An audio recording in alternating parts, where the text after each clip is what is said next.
கடலூர் மாவட்டத்தில் கனமழையால் காட்டுமன்னார் கோவில் அருகே உள்ள வீரநத்தம் கிராமத்தில் குடிநீருடன் கழிவுநீர் கலந்து வருவதால் கிராம மக்கள் அவதிக்குள்ளாகியுள்ளனர்.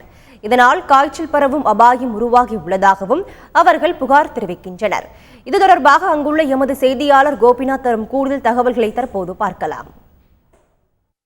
இந்த வீரநத்தம் கிராமத்தில் பார்த்தீங்கன்னா தண்ணீர் சூழ்ந்து 3 நாட்களாக இந்த கிராம மக்கள் கடுமையான சிரமத்துக்களாக இருக்காங்க.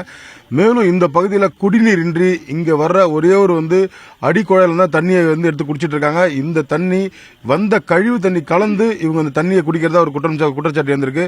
அதே போல இந்த கிராமத்தில் ஏராளம் பேருக்கு காய்ச்சல் ஏற்பட்டிருக்கு. ஆங்காங்கே வீடுகளில் முடங்கி கிடக்கிறாங்க. இந்த பாதிப்பு குறித்து இந்த பகுதியை சேர்ந்த கேட்டு தெரிஞ்சுக்கலாம்.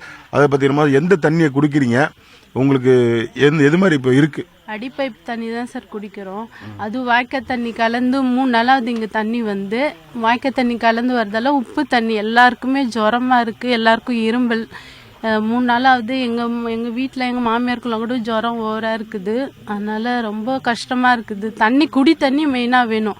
எல்லா பைப்புமே வீணாச்சு. ஒரே பைப்பு தான் இருக்குது. அதுலேயும் வெறும் உப்பு தண்ணியாக வருது. குடிக்கிறதுக்கு மெயினாக தண்ணி இல்லைங்க சார். ஆமாம் சார், கழிவு தண்ணி கலந்து போகுது. அதில் டாக்டர்ஸ் எல்லாம் யாருமே வரலைங்க சார். 3 நாளாவது தண்ணி ஊருக்குள்ள தண்ணி 3 நாளாவது. ஜுரம் வந்தவங்களுக்கு ஏதாவது நடவடிக்கை மேற்கொண்டிருக்காங்களா? இல்ல சார், யாருமே எதுவும் பார்க்கல. யாருமே வரவே இல்லை சார். எவ்வளவு பேர் இந்த ஊர்ல பாதிப்பு ஏற்பட்டிருக்கு?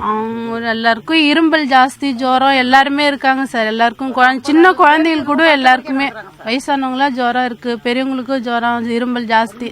தண்ணி குடிக்க நல்ல தண்ணி இல்லாதால அது மாதிரி ஆகுதுங்க சார். இந்த கிராம மக்களை பொறுத்த வரைக்கும் பார்த்தீங்கன்னா முறையான குடிநீர் கிடைக்காதனால தாங்கள் இந்த காய்ச்சலுக்கு ஆளாக இருக்கிறதாகவும், அதே போல முறையான ஒரு மருத்துவ வசதியும் கிடைக்கலன்னு சொல்லி அவங்க குற்றம் சாட்டிருக்காங்க.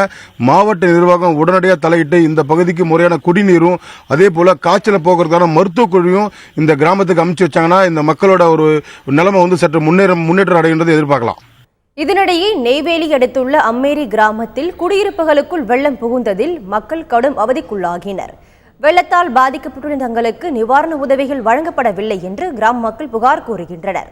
நிவாரணப் பணிகளை மேற்கொள்ளாத அதிகாரிகளை கண்டித்து விருத்தாச்சலம் தேமுதிக எம்எல்ஏ முத்துக்குமார் தலைமையில் அவர்கள் தர்ணா போராட்டத்தில் ஈடுபட்டனர்.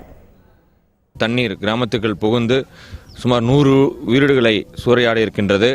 பகுதி மக்கள் உடைமைகள், உணவு எதுவும் இல்லாமல் தவித்துக் கொண்டிருக்கின்றார்கள். குறிப்பாக அவர்களின் ஆடு மாடுகள் முதற்கொண்டு அனைத்தும் தண்ணீரிலே அடித்து சென்று விட்டது. அவர்கள் வாழ்வாதாரமே இல்லாமல் தவித்துக் கொண்டிருக்கின்றார்கள். இந்த பகுதிக்கு தாசில்தார், ஆர்டிஓ மற்றும் யாரும் இந்த பகுதியை வருகை தந்து அவர்களுக்கு நிவாரண உதவி வழங்கவில்லை.